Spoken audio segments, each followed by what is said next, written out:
Hello, good evening, and welcome to the program, World in Focus. Tonight is heavy. It's heavy because in the past, I have done programs on Freemasonry.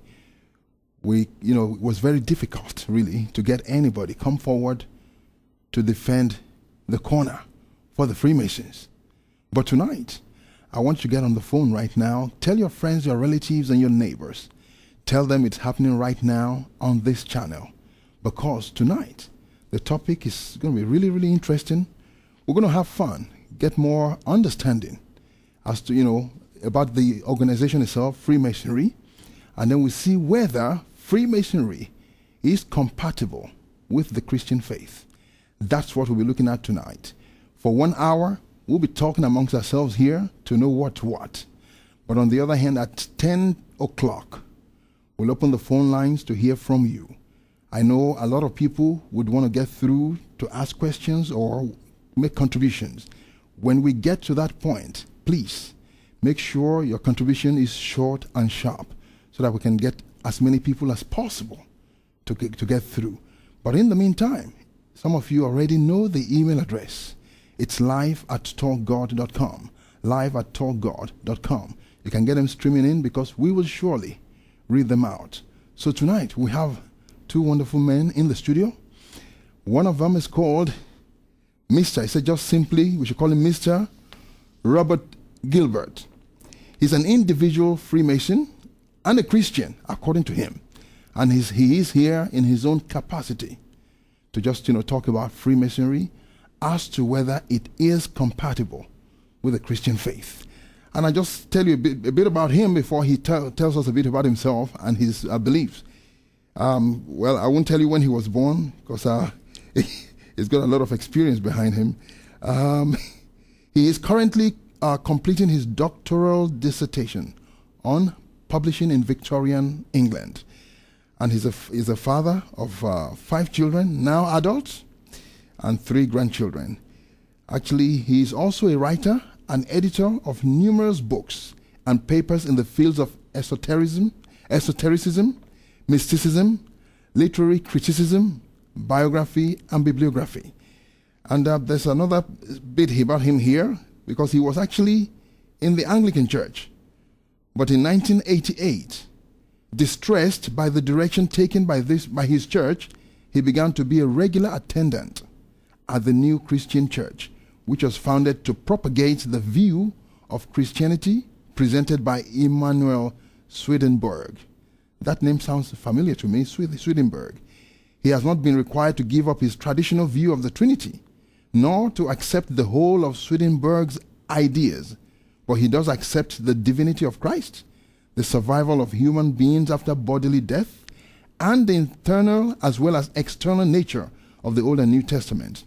He was initiated into the Freemasonry in 1983, and he is a past master of Quattuor Coronati Lodge, number 2076.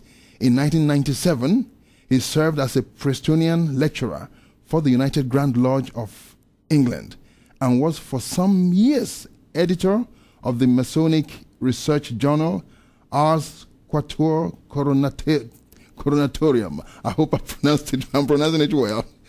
In the ancient and accepted rites, which in Britain, unlike many other countries, requires its members to accept the Trinitarian Christian faith. He holds the 31st degree.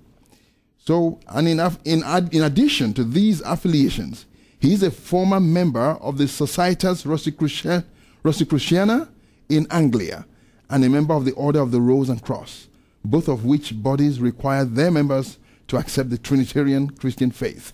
Well, that was Mr. Robert Gilbert.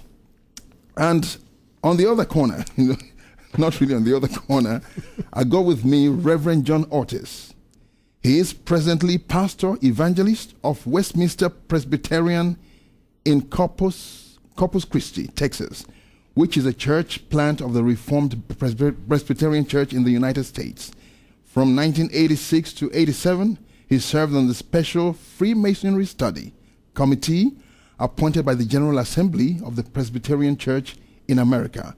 The purpose of the committee was to determine whether Freemasonry was compatible with the Christian faith. This committee's findings demonstrated that Freemasonry was an anti-Christian religion, completely out of accord with the teachings of the Bible. The committee's report was approved by the 1987 General Assembly of the Presbyterian Church in America. Reverend Otis is the author of a forthcoming 400 to 500-page book, soon to be released by Triumphant Publications at the end of October or early November, entitled Unveiling Freemasonry's Idolatry. Wow. So you know what? Tonight, we're going to be hearing from the two heavyweight guys, and so we can have a clear picture what's going on. A lot of us, we've heard so many interesting stories about the Freemasons, but then I came across a lot of materials, and those materials are either for the Masons or against. And occasionally I came across the middle of the road kind of materials as well. But today, thank God, we have both sides covered. So I want to just, make sure you don't touch a dial as we have great time with this great man of God. Mr. Robert Gilbert, welcome to the program. And Reverend John Otis, welcome to the program as well, sir. Greetings. What I'll do is that I'll start with you, sir, Reverend Gilbert. I wanted to just, within 5 minutes, tell us a bit about yourself and and your belief in this Freemasonry organization and all the other things you do, so that we have a foundational block to build on. Right. Well, first, I would appreciate it if you called me Bob. Bob. Because Robert was what my mother called me when I'd done something wrong, and it always produces a shiver in me. We'll stick with that.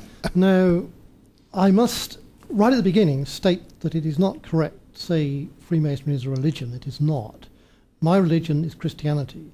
Within the Christian faith, I was born an Anglican, raised an Anglican, and despite the fact I don't attend an Anglican church at the moment, I will almost certainly be buried as an Anglican.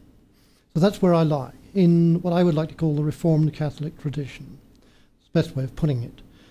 As to Freemasonry, it interested me because of friends of mine who were involved in it. I was interested in the history of it, its philosophy, its ramifications generally, and I do like sort of combative discussions, and it is a subject where that readily arises.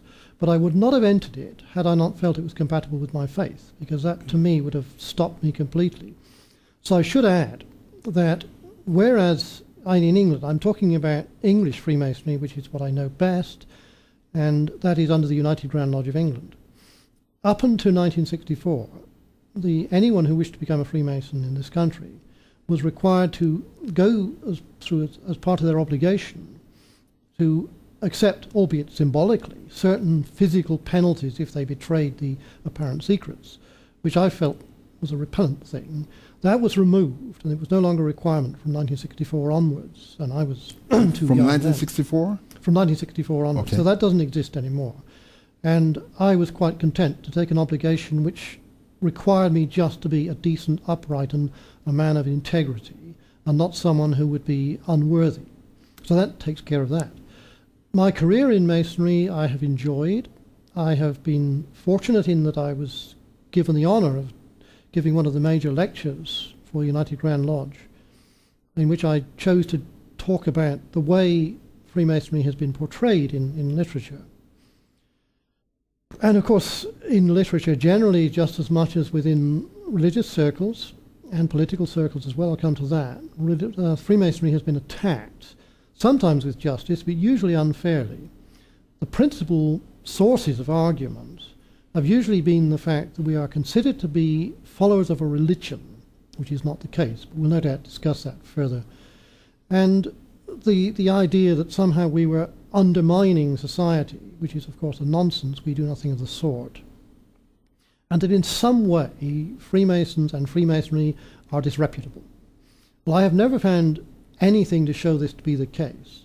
Obviously there are individual Freemasons who have not been very nice people. Some who've been in fact criminals, we know this. But this is true in all walks of life.